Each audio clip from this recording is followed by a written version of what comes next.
Channel पर आपका। और आज मैं आप लोगों के लिए चिर प्रतीक्षित वीडियो लेकर के आई हूँ, जिसका एक भाग मैंने पहले बनाया हुआ है। आदि मानव और आरंभिक समाज के बारे में मैंने बात की थी, जिसमें मैंने आदि मानव के बारे में आपको बताया था। आदि मानव की जब हम बात करते हैं तो पाषाण काल का अनायास ही उल्लेख हो जाता है। तो आज हम जिस विषय पे आपके साथ शेयर करेंगे अपनी जानकारी को, ये आप पूरा देखिए, बहुत ही महत्वपूर्ण है। आप इसे इतिहास के विद्यार्थी होने के नाते पढ़ें या अपनी ज्ञान को बढ़ाने के लिए, अपनी जनरल नॉलेज को बढ़ाने के लिए भी आप इसका यूज कर सकते हैं। इस वीडियो का आप इसको शुरू से लेके अंत तक देखें। अच्छा लगे कमेंट करें, शेयर करें, लाइक करें। लेकिन अगर आप कुछ ना करना चाहें तो ना भी करें, लेकिन प्लीज आप इसे देखें। यह एक बहुत ही महत्वपूर्ण वीडियो आपके लिए होने वाला है। और जैसा कि मैंने कहा कि पाषाण काल, मैंने आदि मानव के बारे में बताया कि किस तरह मानव का बहुत बहुत पुराना इतिहास, लाखों साल पुराना इतिहास, और मानव के संघर्ष की कहानी, मानव किस किस तरह के मानव को हमने पढ़ा। आज हम उनका एक महत्वपूर्ण, उन मानव का एक महत्वपूर्ण अंग जो पाषाण हुआ करता था, उसके बारे में चर्चा करेंगे।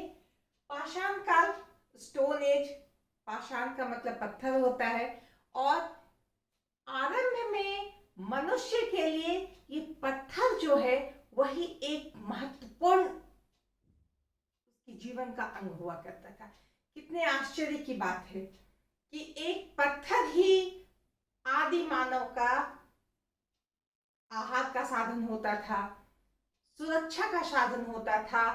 भविष्य में उससे उन्होंने कितने सारे पाषाण का यूज किया। कहा जाता है आवश्यकता ही आविष्कार की जननी होती है, और मानव ने अपनी आवश्यकताओं को इस पाषाण के द्वारा ही सर्वप्रथम साधने की कोशिश की थी। तो चलिए हम बात करेंगे पाषाण काल की। तो ये पाषाण काल, पत्थर का काल, इसे 3 भागों में बांटा गया है। पूर्व पाषाण काल, इसे हम पुरा पाषाण काल भी कहते हैं, यानी सबसे पुराना पत्थरों का समय, पत्थरों का काल, पत्थरों का पीरियड। दूसरा मध्य पाषाण काल, और अंततः नव पाषाण काल। सबसे लंबा समय जो रहा वह पूरा पाषाण काल का ही रहा। पूर्व पाषाण काल जिसे हम कहते हैं, बहुत ही लंबा समय। हमने जो मानव के बारे में पढ़ा था, आदि मानव के बारे में, उसमें मैक्सिमम जो है वह पूरा पाषाण काल के ही थे। और इसका समय 25 लाख वर्ष ईसा पूर्व से लेकर 10,000 वर्ष ईसा पूर्व तक रहा। यानी सोचिए कि हम लोगों ने निएंडरथाल के बारे में जो पढ़ा वह 35,000 साल ईसा पूर्व का था। यानी कि निएंडरथाल तक जो हमने मानव को पढ़ा था वो सारे पूर्व पाषाण काल के अंतर्गत ही आते हैं।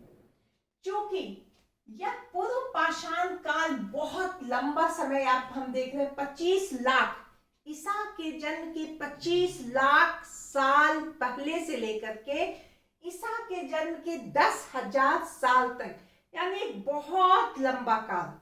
इतने लंबे काल का जो इतिहास है, इसे एक बार में समझना मुश्किल होता है, इसीलिए इसे 3 भागों में बांट दिया गया।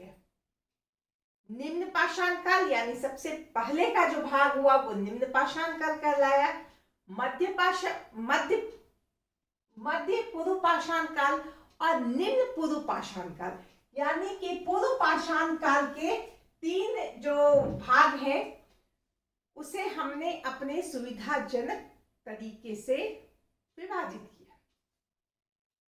अब हम क्या देखते हैं कि इस समय क्या क्या परिवर्तन हुए, मानव जीवन में किस तरह मानव ने धीरे धीरे संघर्ष किया और किस तरह उसने अपने आप में, अपने रहन सहन में, अपने चाल ढाल में, अपनी संस्कृति में परिवर्तन किए, किस तरह धीरे धीरे उनका विकास हुआ। तो ये जो पूर्व पाषाण काल है यह बहुत ही महत्वपूर्ण समय है मानव इतिहास में। सबसे पहले हम क्या कहेंगे कि इस समय मनुष्य 2 पैरों पर चलना सीख गया था। इससे पहले हमने यह देखा था कि मनुष्य 4 पैरों में चल रहा था। वो फटफट करके पैर, दोनों हाथ पैर से पेड़ पे चढ़ जाता था, पेड़ पे ही रहता था। लेकिन अब मनुष्य 2 पैरों पर चलना सीख गया था और साथ ही साथ अब वह पेड़ से उतरकर जमीन पर भी रहना सीख गया था। यह एक बहुत बड़ी उपलब्धि थी पूर्व पाषाण काल की, और यह कोई 1-2 दिन की उपलब्धि नहीं, ये क्रमिक विकास जिसे हम कहते हैं। अब वो चूंकि दोनों हाथ पैर से चलना छोड़ दिया, अब वो सिर्फ 2 पैर से चलने लगे, तो उनका जो 2 हाथ थे वो फ्री हो गया। जब ये दोनों हाथ उसके फ्री हो गए तो वो उन हाथों से अनेक तरह के काम करने लगा। किसी चीज को उठा के इधर से उधर रखना, किसी चीज को देखना, उसे तोड़ना, उसे फोड़ना, ये अब उनके हाथों के द्वारा होने लगा। पहले वो जब 4 हाथ पैर पे चलते थे तो वो ये सब काम नहीं करते थे। अब जब उन्होंने हाथ पर उठाना, एक पत्थर को हाथ पे उठाया, अब उस पत्थर को वो फेंक भी सकता था। उसके दिमाग में आया अगर हम इसे किसी जीव को फेंक के मारेंगे तो उसे चोट आएगी, वो शायद गिर जाएगा, फिर उसे हम मारेंगे। तो इस तरह से धीरे धीरे उसकी आवश्यकता ने उसे सिखाया कि अरे इस पत्थर को थोड़ा सा नुकीला कर दिया जाए, तब हम उस जानवर को सही तरीके से मार देंगे। क्योंकि आंखें थी उस समय का उसके जीवन का मुख्य आधार था। वो शिकार करते थे और उसी से वो खाते थे, वही जीवन निर्वाह का मुख्य साधन था। कच्चा ही खाते थे। अगर उन्होंने एक हिरण को मारा तो उसे कच्चा ही चबाए, उस समय आग का भी आविष्कार नहीं हुआ था। तो इस तरह से मनुष्य के जब 2 हाथ फ्री हो गए तो उन्होंने पत्थरों से औजार बनाना शुरू किया, और ये औजार शुरू में बहुत शार्प, बहुत नुकीले या बहुत तरीके के नहीं होते थे जिससे वह प्रहार करे और एकदम से उसका फल आ जाए। लेकिन धीरे धीरे उन्होंने पत्थरों को नुकीला बनाया एक तरफ से, फिर दूसरे तरफ से उसको अलग अलग रूप में बनाया। हम क्या देखते हैं कि पूर्व पाषाण काल के शुरुआती दौर में जो पत्थरों के औजार होते थे वह बेडॉल होते थे, उनका कोई शेप नहीं होता था। धीरे धीरे नुकीले होने लगे। उसके बाद वो पत्थर के औजार, जो बड़े से पत्थर को एक तरफ नुकीला बनाया जाता था, धीरे धीरे वो एकदम से पतले, लंबे, नुकीले, बहुत ही तीखी धार वाले बनाने लगे, उसे घिस घिस करके, ताकि उन्हें शिकार करने में आसानी हो। इस तरह से हम देखते हैं कि इस पूर्व पाषाण काल को भी जो है हमने क्या कहा कि निम्न पाषाण काल, निम्न पूरा पाषाण काल, मध्य पूरा पाषाण काल और उच्च पूरा पाषाण काल, इसमें हम बांट सकते हैं इस पूरा पाषाण को। और इस काल में मनुष्य ने अपनी आवश्यकता के अनुसार आगे बढ़ने की कोशिश की। मध्य पाषाण काल में हम क्या देखते हैं कि मनुष्य ने आग के बारे में जान लिया था। तो पत्थरों के रगड़ने से जो अब आग निकला, तब आग उसने जान लिया। पूर्व पाषाण काल में ही मनुष्य ने आग के बारे में जानकारी प्राप्त कर ली, आग जलाना सीख लिया। और पूर्व पाषाण काल के किस पीरियड में, किस दौर में? मध्य पूर्व पाषाण काल में।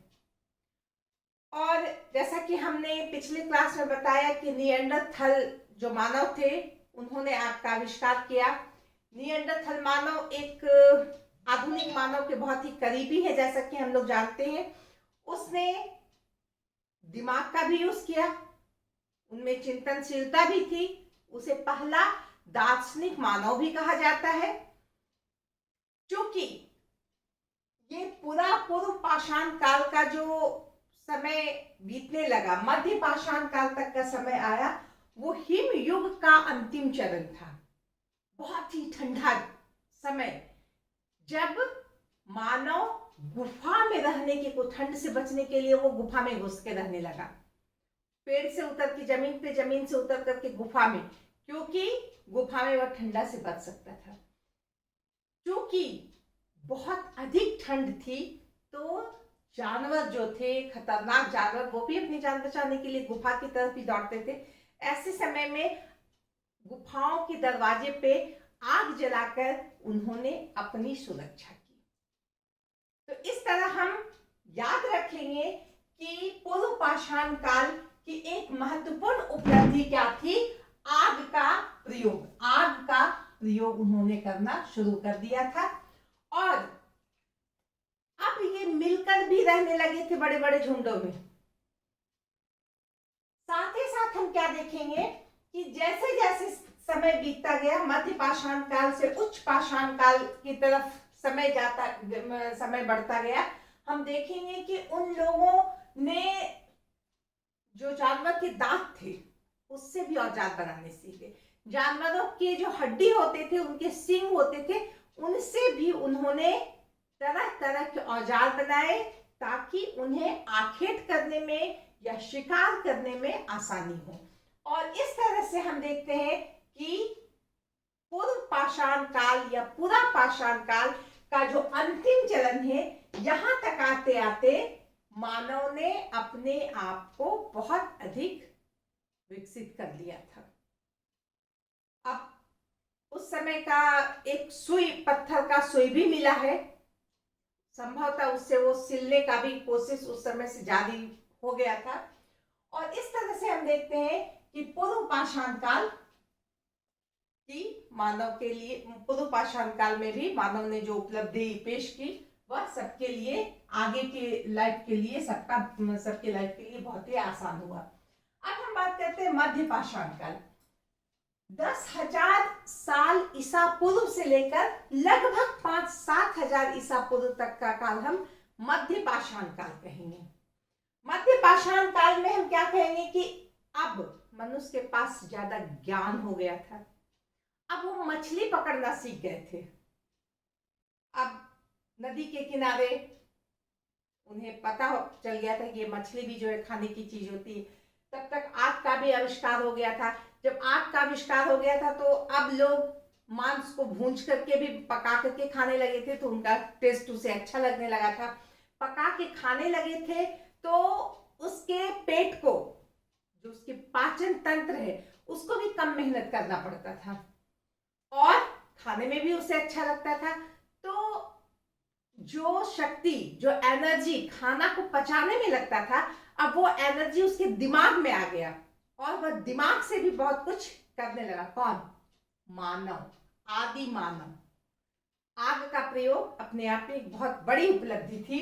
अब मछली पकड़ने लगे, अब छोटे जानवरों का शिकार भी करने लगे। खरगोश हैं, कछुए हैं, छोटे छोटे बकरी टाइप, भेड़ जैसे कुछ है, उनको भी मारने लगे। उनको मारने में उन्हें आसानी भी होती थी और वह उसे पका के अच्छा से वो खाने लगे थे। तो अब औजार जो है, जो औजार बेडौल होते थे, जिनमें कोई शेप नहीं था, जो बहुत धारदार नहीं थे, जिससे आखिर करना थोड़ा मुश्किल होता था, अब वही औजार बहुत चमकीले होने लगे।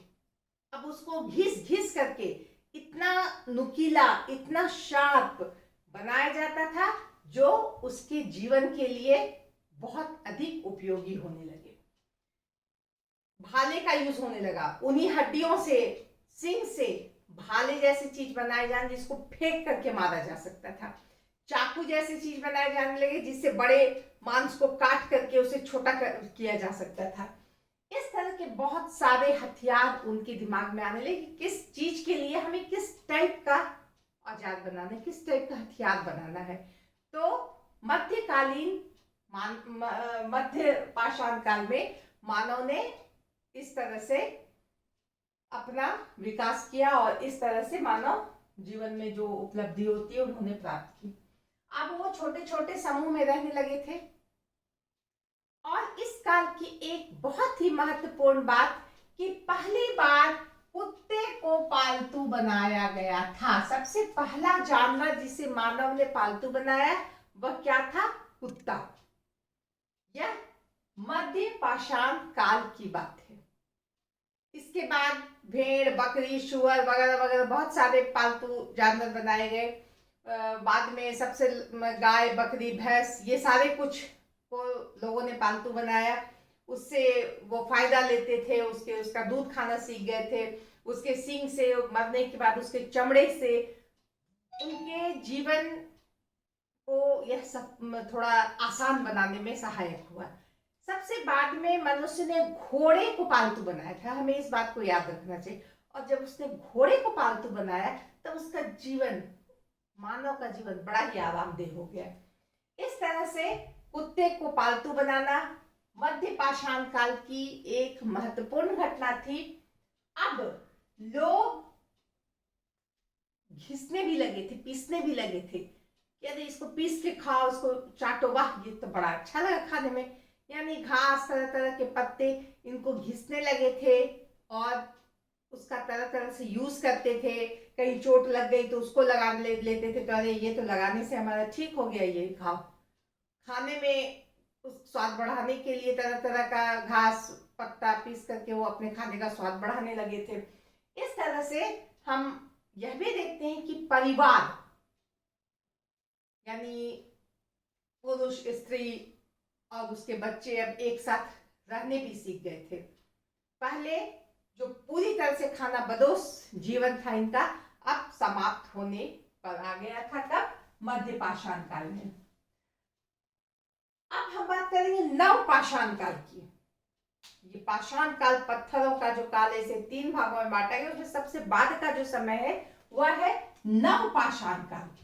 यह सबसे लास्ट का टाइम है और यह 5000 साल ईसा पूर्व से लेकर 1000 साल ईसा पूर्व तक रहा।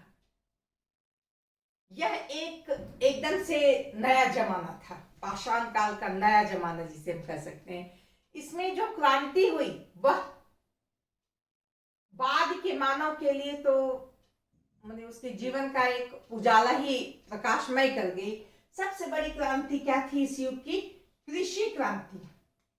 कहा जाता है कि पुरा पाषाण काल के बाद नव पाषाण काल में जो आखिर जो शिकार की प्रवृत्ति थी, उससे कृषि में पदार्पण होना, इसे कृषि क्रांति कहा गया, जो मानव जाति के लिए एक बहुत बड़ी क्रांति थी। हम इतिहास में बहुत सारी क्रांति पढ़ते हैं, लेकिन ये कृषि क्रांति का महत्व एकदम से अलग था। और हम देखते हैं आधुनिक काल में जो औद्योगिक क्रांति हुई, यह भी एक मानव जीवन की एक बहुत बड़ा उपहार था। तो कृषि क्रांति, अब इस काल में लोगों ने कृषि सीख लिया। कहीं कुछ बीज गिरा, उस बीज से कुछ फल हुआ, बहुत अधिक मात्रा में वो अनाज हुआ, तो लोगों को पता चला कि अच्छा ये जमीन पे गिरने से इस तरह से उत्पादन होता है, इसका उपज होता है। और उन्होंने यह सीख लिया, किसी चीज को जमीन में गिरा के उस पर पानी डाल करके तो ये कृषि क्रांति मानव जीवन के लिए एक बहुत बड़ी क्रांति थी, और हम यह कब पाते हैं? नवपाषाण काल में पाते हैं। और इसका प्रमाण हमें कहाँ मिला है? इसका प्रमाण हमें पश्चिमी एशिया के इराक में, मिस्र में मिला है, जिसमें इराक में जर्मी, जेरिको, ये सब जगह में उस समय जो फसल हुआ था उसका प्रमाण मिलता है कि इतना पहले, आज से 7,000 साल पहले, 8,000 साल ईसा पूर्व पहले जो है यहाँ पे कृषि का पहला कृषि हुआ था। कृषि पहली बार वहां पे की गई थी, यानी पहली बार खेती की गई थी। उसी तरह मिस्र में भी जो है बहुत सारे जगह है जहां पर इसका हमें पता चलता है। अब पशुपालन, जैसा कि मैंने बताया कि कुत्ते को तो पालतू बना लिया गया था सबसे पहले, लेकिन अब कृषि के साथ साथ ही हम देखते हैं कि मानव ने भेड़, बकरी, गाय, भैंस जो जानवर थे इसे पालतू बनाने लगा और अपने साथ रखने लगा, और उससे उसके जीवन यापन में बहुत अधिक सहूलियत हुई। कृषि क्रांति में भी हम देखेंगे कि कृषि हुई तो वहां पे जौ, गेहूं, मसूर, जो अनाज है, मटर, ये सब की खेती ये करने लगे, ये जानने लगे, और ये सब वहां होने लगा। इसका प्रमाण हमें मिला है।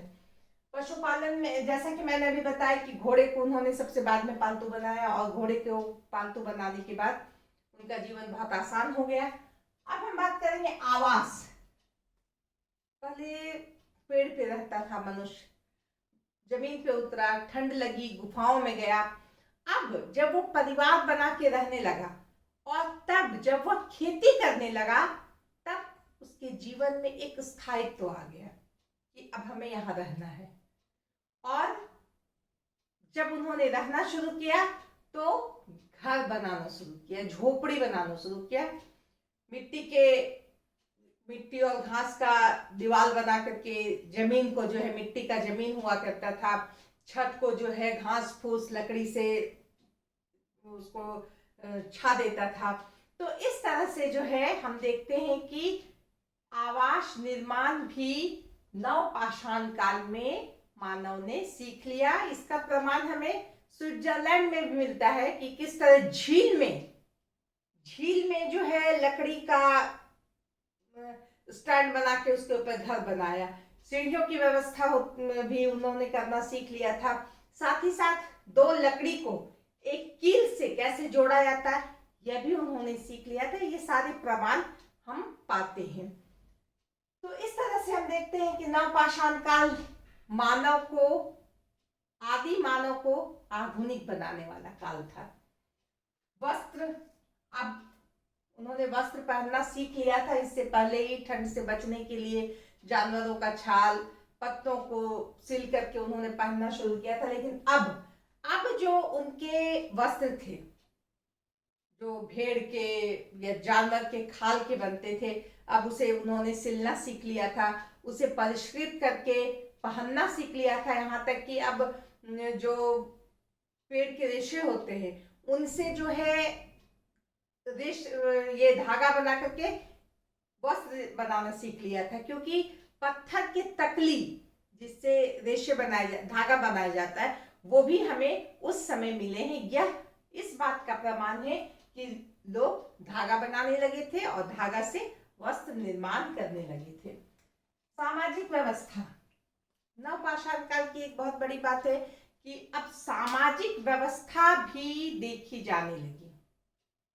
महिलाएं घर का काम करेंगी, महिलाएं घर में खाना बनाएंगी, महिलाएं मिट्टी के बर्तन बनाएंगी, पुरुष बाहर का काम करेगा, वो शिकार करेगा या खेती करेगा, या जो बाहर का काम है वह पुरुष करेगा। तो इस तरह पहली बार नवपाषाण काल में हम क्या देखते हैं कि सामाजिक व्यवस्था भी कर दी गई थी। किसका क्या काम है, यानी श्रम विभाजन जो है इस समय कर दिया गया था। मिट्टी के बर्तन बनने लगे थे। पहले तो मिट्टी को ये करके गीले बर्तन बनाए जाते थे, उसे धूप में सुखाए जाते थे। लेकिन बाद में उन्हें पता चला कि आग में अगर पका दिया जाए तो ये जो बर्तन है वो अधिक मजबूत हो जाएंगे। उन्होंने देखा होगा संभवतः कि आग के सामने कोई मिट्टी का कटोरी रखा है, अरे वाह ये तो बड़ा अच्छा पक गया। तो इस तरह धीरे धीरे उनको ज्ञान हुआ और वह मिट्टी के बर्तन बनाने लगे। कहा जाता है कि चाक का निर्माण भी इसी काल में हुआ। मिट्टी के बर्तन बनाने के लिए जो चाक का प्रयोग किया जाता था वह इसी काल में हुआ और मिट्टी के बर्तन बनने लगे, जिससे मानव का जीवन और अधिक सुगम हो गया या सरल हो गया। महापाषाण, अब हम देखते हैं कि इस काल में महापाषाण मिले हैं, यानी कि बड़े बड़े पत्थरों पर कुछ आकृति उकेरे हुए, कुछ चित्र बने हुए, वो किसी के कब्र पे लगे हुए होते थे। और इससे हमें पता चलता है कि अब उन्हें जो है अतिरिक्त ज्ञान हो गया था। मृत्यु के बाद उसका शायद नाम लिखते होंगे, उसका काम लिखते होंगे, कुछ लिखते होंगे, तो बड़े बड़े महापाषाण भी मिले हैं। और धर्म की अगर हम बात करें तो अब उन्हें धर्म का भी ज्ञान हो गया था। बहुत सारे ऐसे प्रमाण मिले हैं जो धर्म बताते हैं कि वहां के लोग अब धर्म से संबंधित हो गए थे। इंग्लैंड के सेल्सबरी मैदान जो है वहां पर जो प्रमाण मिले हैं वह यह बताते हैं, वहां एक बड़ा सा स्टोन मिला है जो इस बात को बताता है कि संभवतः वहां सूर्य की पूजा होती थी। इसके अलावा जो कबीले होते थे, बहुत सारे जैसे छोटे छोटे समूह होते थे, इन छोटे छोटे समूहों के अपने अपने चिन्ह होते थे। अपना अपना कोई, किसी का कोई चिन्ह, किसी का कोई चिन्ह होता था। हमने यह भी देखा कि मृतक को जब दफनाया जाता था तो उसके साथ उसके जीवन की आवश्यकताओं की चीजों को भी रखा जाता था। तो ये सारी बातें हमें यह बताती है कि नवपाषाण काल आते आते लोग धर्म की तरफ प्रवृत्त हो गए थे। उन्हें धर्म का भी ज्ञान हो गया था और धर्म से संबंधित काम भी वो करने लगे थे। इसके अलावा तो इस तरह से हम देखते हैं कि ये पाषाण काल में मनुष्य ने इस प्रकार प्रगति की। जब हम पाषाण काल की बात करते हैं तो इसमें हम देखते हैं कि बहुत सारी संस्कृतियों का विकास हुआ, बहुत सारे कल्चर का विकास हुआ। यानी कि जिस काल के लोग थे उस काल में पूरा पाषाण काल, जैसे कि हम बात करेंगे निम्न पूरा पाषाण काल की, तो इस काल में हम देखते हैं कि बहुत सारी संस्कृतियां आई, जैसे कि चेलियन संस्कृति, आबाबेली संस्कृति, सोहन संस्कृति। ये सब संस्कृति जिस स्थान पर हमें उस समय के अवशेष मिले हैं वह उस संस्कृति के नाम से जाने जाते हैं। इसी प्रकार हम बात करेंगे उच्च पूरा पाषाण काल में, तो इस समय भी जो निएंडरथल मानव जो है वो खत्म हो गया था। उसके बाद हम देखते हैं कि क्रो-मैग्नन मानव का आगमन हुआ था, उसका गिलमाडी मानव, इसका आगमन हुआ था, सांसलाद मानव, इसका आगमन हुआ था और इनके द्वारा बहुत सारी संस्कृतियों का उदय हुआ। इस संस्कृति में हम देखते हैं कि इस संस्कृति में एक मेंडेलियन संस्कृति जो है बहुत महत्वपूर्ण है। उसके बाद सॉल्यूट्रियन संस्कृति है, वो बहुत महत्वपूर्ण है। तो इन संस्कृतियों में हम क्या देखते हैं कि ये मानव जो है अपने आप को परिष्कृत किए, विकसित किए, अपने कलाकारी को, अपने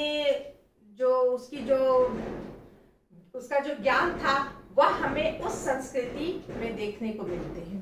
तो इस तरह से हम कह सकते हैं कि स्टोन एज या पाषाण काल जो है यह मानव जीवन का एक बहुत बड़ा अध्याय है। आज जो हम मानव खड़े हैं उसमें इनका जो योगदान है वह आज भी हमारे साथ है। तो इसके साथ ही हम यह चैप्टर यहाँ समाप्त करते हैं।